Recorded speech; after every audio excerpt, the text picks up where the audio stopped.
सुमेरगिरी युद्ध जीतने के बाद शेरशाह सूरी ने कहा था कि खुदा का शुक्र है कि मैं युद्ध जीत गया, वरना एक मुट्ठी बाजरे की खातिर मैं दिल्ली की सल्तनत खो बैठता। आपको पता है उसके सामने कौन थे? जी हाँ, मैं बात कर रहा हूं सुमेरगिरी युद्ध की। शेरशाह सूरी के सामने जोधपुर के सेनापति राव जेताजी और राव कुंपाजी थे, जिनके पास 8 से 10 हजार सैनिक थे और शेरशाह सूरी के पास 80,000 सैनिक। लेकिन शेरशाह सूरी की आधी फौज को जोधपुर वालों ने काट दी थी। तो सुमेरगिरी युद्ध के अंदर शेरशाह सूरी को टक्कर देने वाले योद्धा वीरवर राव कुंपाजी के वंशजों ने आसोपगढ़ की स्थापना की थी। राव कुंपाजी के पुत्र मांडन जी ने ही आसोपगढ़ की नींव डाली और यहाँ पे एक ठिकाना स्थापित किया। तो देखिए, वीरवर राव कुंपाजी के वंशजों द्वारा स्थापित आसोप ठिकाने का एक शानदार किला और उसके अंदर के दृश्य देखिए जो अभी तक आपने नहीं देखे। आपको एक बात और बता दूं, आसोप ठिकाने के अनेकों योद्धाओं ने अपनी जन्मभूमि के लिए एक से एक बड़ा बलिदान दिया है और उन्होंने अनेकों युद्ध लड़े, चाहे वो मुगलों के खिलाफ हो, चाहे मराठों के खिलाफ हो या फिर अंग्रेजों के खिलाफ हो। 1857 की क्रांति में भी अंग्रेजों के खिलाफ यहाँ के जो ठाकुर शिवनाथ सिंह जी थे, उन्होंने बहुत बड़ा और अहम भूमिका निभाई थी। और ठाकुर शिवनाथ सिंह जी के स्वतंत्रता आंदोलन के अंदर जो उनका योगदान था, उसको सम्मान देने के लिए भारत सरकार के मंत्रियों की एक यात्रा यहाँ पर आई थी और उन्होंने शिवनाथ सिंह जी के परिजनों को शिवनाथ सिंह जी का एक चित्र भेंट करते हुए उनको सम्मान दिया था। तो अनेक योद्धाओं की जन्मस्थली रहे इस किले को देखिए और निहारिए यहाँ के शानदार दृश्यों को। जोधपुर जिले के आसोप कस्बे के बीचों बीच बना है मांडणगढ़। आसोप ठिकाने की स्थापना वीरवर राव कुंपाजी के पुत्र राव मांडन जी ने की थी। मारवाड़ रियासत में आसोप ठिकाने की गिनती प्रथम श्रेणी ठिकानों में थी। अनूठी गौरवशाली परंपराओं को अपने अंदर समेटे आसोप का ये गढ़ ऐतिहासिक गौरव और स्थापत्य कला का एक उत्कृष्ट नमूना है। स्थापत्य कला व विशालता की दृष्टि से मारवाड़ के गढ़ों में इसे श्रेष्ठतम व भव्यता की श्रेणी में रखा जा सकता है। जोधपुर जिले के ग्रामीणांचल में इस गढ़ की बराबरी करने वाला कोई दूसरा गढ़ नहीं है। यह गढ़ शताब्दियों पुराना है। हालांकि इसकी नींव किसने रखी इसके तो प्रमाण नहीं, लेकिन विक्रम संवत 1600 में आसोप के शासक रहे राव मांडन के नाम पर यह गढ़ मांडणगढ़ के नाम से जाना जाता है। स्थानीय स्रोतों से पता चलता है कि बेशक यहाँ राव मांडन से पूर्व अन्य शासक थे, पर इसका निर्माण राव मांडन ने ही करवाया था और उनके उत्तराधिकारियों ने समय समय पर इसका विस्तार करवाया। राव मांडन ने इस गढ़ की नए सिरे से वापस स्थापना की। तो जो बिछली पौड़ है वो कुछ पौड़ के अंदर कोठार और मांडन साल, जो माता जी का मंदिर के पास मांडन साल है, ये सब राव मांडन ने अपने राज्य काल में बनवाए।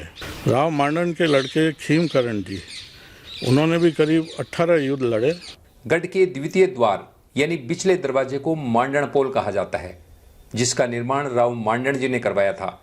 बाद में समय समय पर इसमें मांडन जी के वंशजों ने निर्माण कार्य कराकर इस गढ़ का यह भव्य रूप दिया। गढ़ में कई विशाल महल, मंदिर, अश्वशालाएं, कचहरी, कलात्मक दरवाजे, दरी खाने, झरोके, रानियों के महल व ऊंचे ऊंचे बुर्ज बने हुए हैं।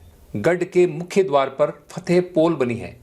इसका निर्माण विक्रम संवत 1987 में ठाकुर फतेह सिंह जी ने करवाया था। मुख्य द्वार पर बने इस दरवाजे को, जिसे बड़ी पोल कहा जाता है, बड़े ही कलात्मक ढंग से बनाया गया है। दरवाजे की चारों ओर पत्थर के ऊपर की गई नक्काशी देखने लायक है। पोल के ऊपर दाईं व बाईं ओर कई कमरे निर्मित हैं। फतेह पोल के अंदर प्रवेश करते ही खुला मैदान है।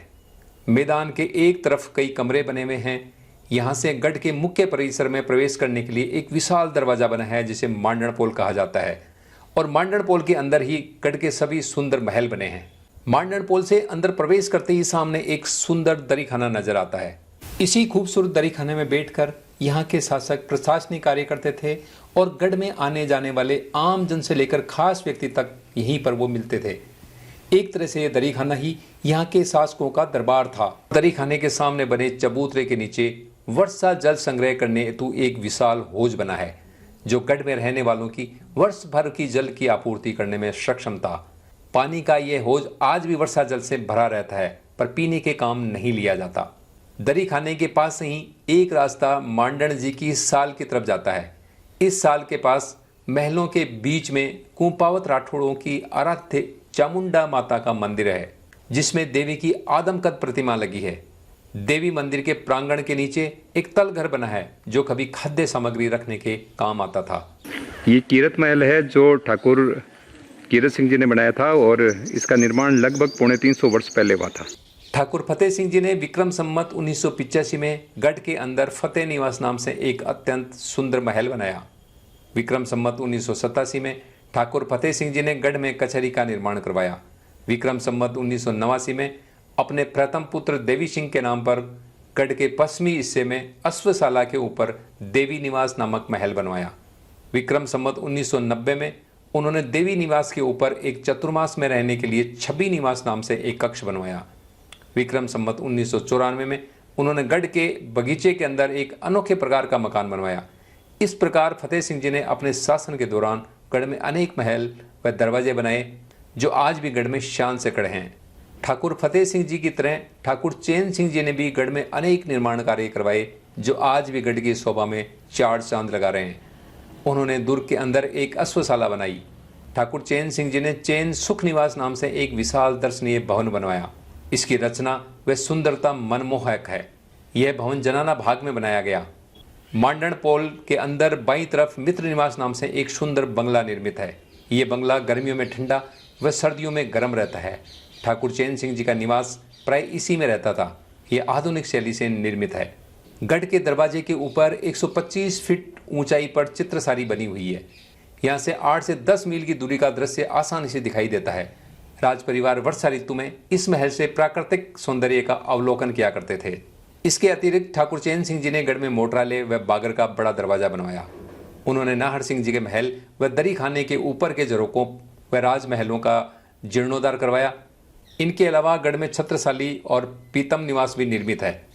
इस प्रकार ठाकुर चैन सिंह जी ने गढ़ में कई उल्लेखनीय निर्माण कराए, जो आज भी गढ़ के अंदर मौजूद हैं।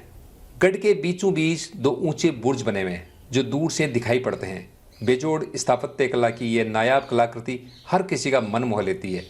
दुर्ग में कई सुरंगें भी है, जो दुर्ग को आसपास के मंदिरों से जोड़ती है। राज परिवार की महिलाएं इन्हीं सुरंगों के माध्यम से मंदिरों में पूजा अर्चना के लिए जाती थी। दुर्ग के अंदर बने महल और उनमें लगे राजाओं के चित्र इस रियासत की गौरवशाली परंपरा, प्राचीनता व वीरता के प्रमाण हैं। रियासत काल में सदियों तक राजाओं के आवास के रूप में काम आने वाले इस गढ़ में वर्तमान समय में पूर्व राजघराने के वंशज निवास कर रहे हैं। गढ़ में हमारी मुलाकात राजा दिग्विजय सिंह जी व उनके काकोसा कर्नल पृथ्वी सिंह जी से हुई, जिनसे हमने आसोप ठिकाने का पूरा इतिहास जाना। कर्नल पृथ्वी सिंह जी ने हमें अपने परिवार का क्रमबद्ध इतिहास बनाया, जो अलग वीडियो में हम आपके सामने प्रस्तुत करेंगे। फतेहपुर के पास ही शिव जी का एक प्राचीन मंदिर है। फतेहपुर के बाहर राठौड़ों के आराध्य चार भुजानाथ का मंदिर बना है। मंदिर की जालीदार खिड़कियां, झरोके और चित्रकला देखने लायक है। गढ़ के पास ही गोवर्धन मंदिर बना है। गांव में जैन मंदिरों के साथ कई अन्य मंदिर बने हैं, जो यहाँ के निवासियों की आस्था के प्रतीक है। यहाँ के मंदिरों की पूरी जानकारी हम एक अलग वीडियो में देंगे। गांव के बाहर तालाब के किनारे योद्धाओं की स्मारक रूपी कलात्मक छतरियां बनी है। गांव में रियासतकालीन कई तालाब बने हैं, जिनमें आज भी वर्षा जल संग्रह होता है और ग्रामीण उसे पेयजल के रूप में इस्तेमाल करते हैं। आसोप गांव की इस पारंपरिक जल संग्रहण तकनीक के बारे में हम आपको एक अलग से वीडियो के अंदर भी जानकारी देंगे। मारवाड़ राज्य की अंग्रेजों के साथ संधि थी, फिर भी मारवाड़ राज्य के अधीन होने के बावजूद आसोप ठिकाने के ठाकुर शिवनाथ सिंह जी ने 1857 की क्रांति में सक्रिय भाग लिया। सिपाही आंदोलन के क्रांतिकारियों ने जब आउवा से दिल्ली की ओर कूच किया, तब उनका नेतृत्व ठाकुर शिवनाथ सिंह जी ने किया था। ठाकुर शिवनाथ सिंह जी द्वारा स्वतंत्रता संग्राम में दिए सहयोग का महत्व समझते हुए हाल ही के वर्षों में केंद्रीय मंत्रिमंडल के एक दल ने आसोप जाकर ठाकुर शिवनाथ सिंह जी का चित्र उनके वंशजों को भेंट कर उनका सम्मान किया। शिवनाथ सिंह जी के स्वतंत्रता आंदोलन में योगदान की पूरी जानकारी हम एक अलग वीडियो में देंगे। तो ये थी आसोप के मांडणगढ़ की जानकारी। अगले वीडियो में हम फिर इसी तरह की नई जानकारी लेकर प्रस्तुत होंगे। तब तक बने रहे आपके अपने YouTube चैनल ज्ञान दर्पण के साथ। धन्यवाद। जय भारत।